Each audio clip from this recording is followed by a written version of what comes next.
வணக்கம் மாணவர்களே, இன்னைக்கு நாம தெர்மோடைனமிக்ஸ் வெப்ப இயக்கவியல்ல இருக்கக்கூடிய ஒரு முக்கியமான டாபிக்கை தான் பார்க்க போறோம்.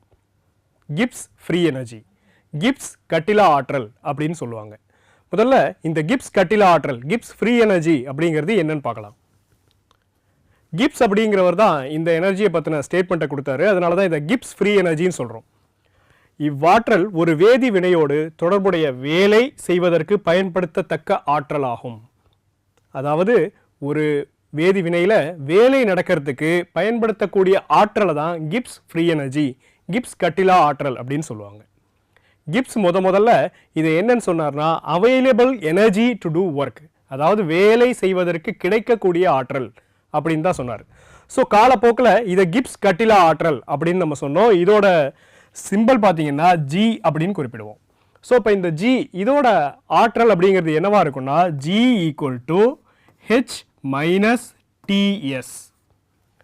ரைட், இந்த ஜி அப்படிங்கிறது ஒரு ஸ்டேட் வேரியபிள், அதாவது ஒரு நிலை சார்பு. அப்படின்னா இந்த ஜி அப்படிங்கிறது எதை குறிக்கும்? G2 minus G1. அப்போது ஆரம்ப நிலைக்கும் இறுதி நிலைக்கும் இருக்கக்கூடிய வேறுபாடை தான் நம்மளால் சொல்ல முடியும். இதை G2 மைனஸ் G1 அப்படிங்கிறத டெல்டா ஜி அப்படின்னு சொல்லுவோம். ஸோ இப்போ டெல்டா ஜி அப்படிங்கிறது கிப்ஸ் கட்டிலா ஆற்றலில் ஏற்படக்கூடிய மாற்றம் அப்படிங்கிற பட்சத்தில் டெல்டா ஜியோட ஸ்டேட்மெண்ட் என்னவாகும்னா delta G equal to delta H minus T delta S. So இதுதான் கிப்ஸ் கட்டிலா ஆற்றலில் ஏற்படக்கூடிய மாற்றத்துக்கான சமன்பாடு. இந்த சமன்பாட்டை வச்சுக்கிட்டு நாம் என்ன தெரிஞ்சுக்கலாம் அப்படின்னா, ஒரு செயலாகட்டும் இல்லை ஒரு வினையாகட்டும் அது நடக்குமா நடக்காதா, அதாவது தன்னிச்சையா. அப்போ தன்னிச்சை தன்மைனா என்னன்னு தெரியணும். இப்போ உதாரணத்துக்கு ஒரு அருவியில் மேலிருந்து தண்ணி கீழ் நோக்கி வருது, இது தானாக நடக்கக்கூடியது. இப்போ நம்ம வீட்டில் யூஸ் பண்ணுறக்கூடிய வாட்டர் டேங்க்லாம் பார்த்தோம்னா தண்ணீர் தானாக மேலே ஏறுறதில்ல, நம்ம மோட்டரை யூஸ் பண்ணி தான் அந்த தண்ணியை மேலே அனுப்புகிறோம். அப்போது தானாக நடக்கக்கூடிய செயல் எல்லாமே தன்னிச்சையானது. அப்போ இந்த தன்னிச்சையானது ஸ்பான்டேனியஸாக இல்லையா அப்படின்னு டிஃபைன் பண்ணுறதே இந்த டெல்டா ஜி தான். ஸோ இப்போ இந்த டெல்டா ஜி அதாவது கிப்ஸ் கட்டிலா ஆற்றல் பற்றி பார்த்தோம். இதிலிருந்து சில ப்ராப்ளம்ஸ் பார்க்கலாம். முதல் problem, identify the correct statement for change of Gibbs free energy for a system at constant temperature and pressure.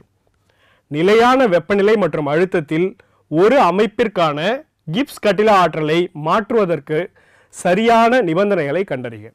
அப்போ கிப்ஸ் கட்டிலா ஆற்றல் அப்படிங்கிறது டெல்டா ஜி. இந்த டெல்டா ஜி அமைப்புக்கு ஒரு வினை தன்னிச்சையாக நடக்குமா நடக்காதா அப்படிங்கிறது தான் சொல்லுது. அப்போது நிலையான வெப்பநிலை மற்றும் அழுத்தம், ப்ரெஷர் அண்ட் டெம்பரேச்சர் சேஞ்ச் ஆகலை. அப்படி சேஞ்ச் ஆகும் போது டெல்டா ஜியில் ஏற்படக்கூடிய மாற்றம், இந்த மாற்றத்துக்கு என்ன நிபந்தனை அப்படிங்கிறது தான் கேட்குறாங்க. ஸோ இப்போ ஆப்ஷன் ஏவை பார்க்கலாம். If delta G system is greater than 0 the process is spontaneous. அதாவது டெல்டா ஜிங்கிறது பூஜ்ஜியத்தை விட அதிகமாக இருந்தால், பாசிட்டிவாக இருந்தால் அந்த வினை தன்னிச்சையானதுன்னு சொல்லியிருக்காங்க. பட் டெல்டா ஜியோட மதிப்பு எந்த அளவுக்கு நெகட்டிவாக பூஜ்ஜியத்துக்கு கீழே இருக்கோ அப்போ தான் அது தன்னிச்சையானது. ஸோ ஆப்ஷன் ஏ அப்படிங்கிறது சரியான பதில் இல்லை. If delta G equal to 0 the system has attained equilibrium. Delta G அமைப்பு ஈக்குவல் டு 0 எனில் அமைப்பு சமநிலையை அடைந்துள்ளது. அப்போ டெல்டா ஜியில் ஏற்படக்கூடிய மாற்றம்ங்கிறது பூஜ்ஜியமாக இருந்துச்சுன்னா இது சமநிலையை அடைஞ்சிருக்கு. அதாவது ஒரு வினையோ அல்லது ஒரு செயல்முறையோ சமநிலையில் முன்னோக்கி நடக்கக்கூடிய வினை, பின்னோக்கி நடக்கக்கூடிய வினை, ஃபார்வர்ட் அண்ட் ரிவர்ஸ் ரெண்டு ஈக்குவலாக இருக்குது அப்படின்னு அர்த்தம். இதை தான் ஈக்குலிபிரியம்னு சொல்லுவோம். ஸோ அப்போ இது ஈக்குலிபிரியமாக அட்டைன் ஆகிட்டு அப்படிங்கிறது. ஸோ இப்போ ஆப்ஷன் பி தான் கரெக்ட். ஆப்ஷன் பி கரெக்டாக இருந்தாலும் ஆப்ஷன் சி அண்ட் டிக்கு என்ன எக்ஸ்பிளனேஷன் அப்படிங்கிறதே பார்க்கலாம். If delta G system equal to 0, the system is still moving in one particular direction. அதாவது டெல்டா ஜி அமைப்பு பூஜ்ஜியம் எனில் அமைப்பு ஒரு குறிப்பிட்ட திசையில் நகர்கிறது. அப்போ முன்னோக்கியோ அல்லது பின்னோக்கியோ தான் நடக்குது அப்படின்னு நம்ம சொல்கிறோம். ஆனால் டெல்டா ஜி ஈக்குவல் டு சமநிலை ஈக்குவல் டு 0ங்கிறது சமநிலை ஆயிடுச்சு அப்படின்னா வினை ரெண்டு பக்கத்துலேயும் சமமாக தான் நடக்கும், ஏதோ ஒரு திசையை சார்ந்து நடக்காது. அப்போ ஒரு பர்டிகுலர் டைரக்ஷனில் போகாது. அப்போ ஆப்ஷன் சியும் தவறு. அடுத்து டியை பாருங்க. If delta G system is less than 0 the process is not spontaneous. நமக்கு ஏற்கனவே தெரியும் டெல்டா ஜிங்கிறது பூஜ்ஜியத்தை விட கம்மியாக இருந்தால் தான் அந்த வினை ஸ்பான்டேனியஸ் தன்னிச்சையானதாக இருக்கும். அப்போ இந்த ஆப்ஷனும் தவறானது. இப்போ அடுத்த கேள்வியை பார்க்கலாம். Which of the following relation is correct? பின்வரும் தொடர்புகளில் சரியானது எது? ஸோ டெல்டா ஜியோட ஸ்டேட்மெண்ட்டை தான் கொடுத்துருக்காங்க. முதல்ல delta G equal to delta H minus T delta S. So இந்த ஈக்குவேஷனை கொடுத்துருக்கிறது எல்லாத்தையும் அப்ளை பண்ணி பார்க்கலாம். முதல்ல delta G equal to delta H plus T delta எஸ்ன்னு கொடுத்துருக்காங்க.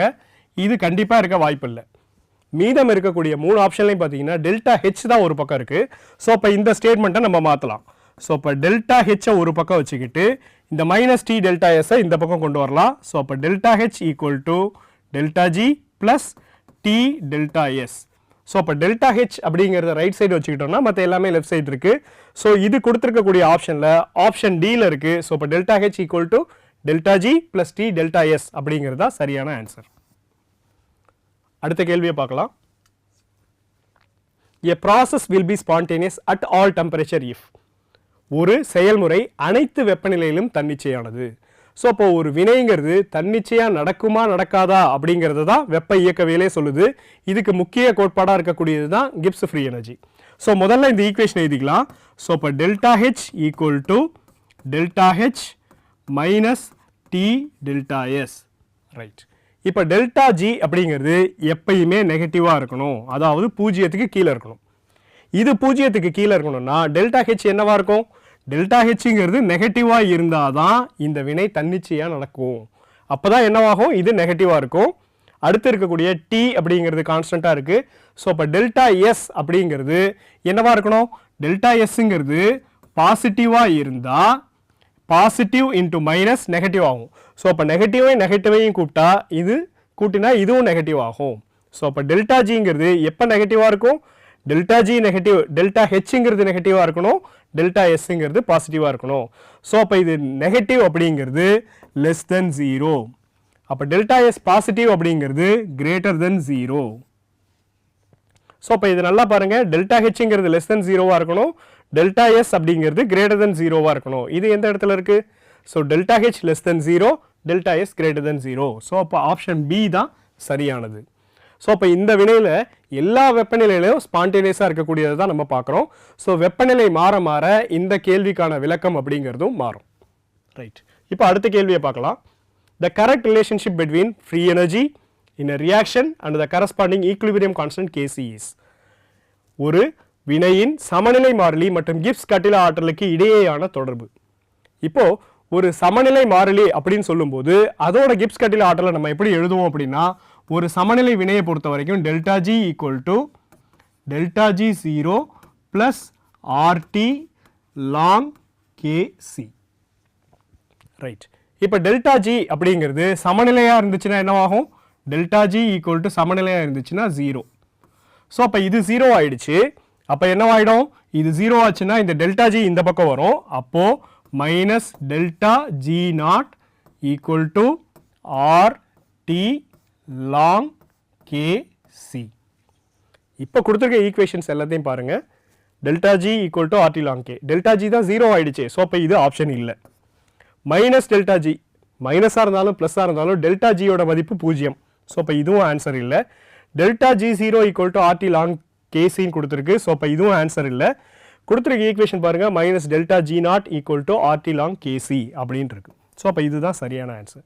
ஸோ அப்போ ஒரு சமநிலையை பொறுத்த வரைக்கும் டெல்டா ஜியோட மதிப்பு 0 இருக்கும். அப்போ delta G not equal to R T log கேசின்னு தான் நம்ம ஈக்குவேட் பண்ண முடியும்.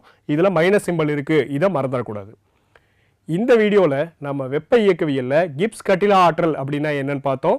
இந்த கிப்ஸ் கட்டில ஆற்றல் ஒரு வினையோட தன்னிச்சை தன்மையை பற்றி எப்படி விளக்குது அப்படிங்கிறதையும் பார்த்தோம்.